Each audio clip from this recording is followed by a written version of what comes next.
नौमुंतखब सदर इंसाफ welfare wing Imran Khan गजाली के एंकर पर्सन हसन बुखारी से गुफ्तगू। ये तंजीम सही मानों में अवाम की खिदमत और मजलूम तबके की दाद रसी के लिए बनाई गई है।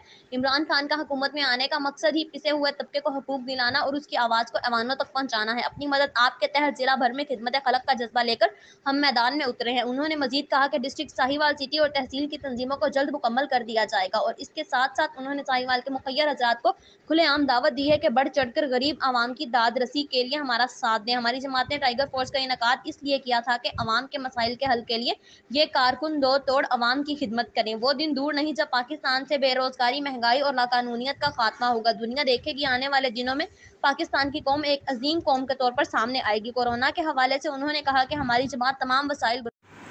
जी, मेरे साथ इस वक्त मौजूद हैं इमरान खान गजाली साहब, जो तहरीक इंसाफ वेलफेयर ज़िला साहिवाल के सदर हैं।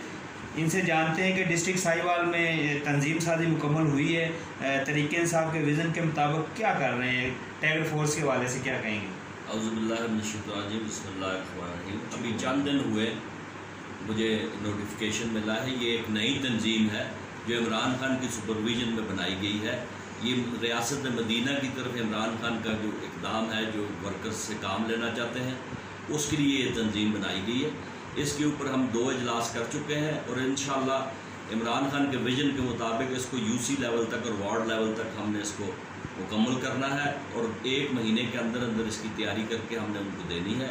इस तंजीम का काम हर वो काम है जो इंसान की वेलफेयर के लिए हो सकता है। इसमें पानी का गिलास पिलाना भी वेलफेयर में आता है, इसमें किसी की सड़क साफ़ करना भी वेलफेयर में आता है। ये इसका मकसद ये है ताकि ये पॉलिटिकली नहीं, ये बिल्कुल जो अपनी मदद आपके तहत लोगों को रिलीफ फराहम करने के लिए इस तंजीम को बनाया। जी, ये थे इमरान खान गजाली साहब जो कह रहे थे कि हम इमरान खान के विज़न के मुताबिक साहिवाल में अवाम की खिदमत कर रहे हैं। कैमरामैन टीम के साथ एंकर पर्सन हसन अब्बास बुखारी।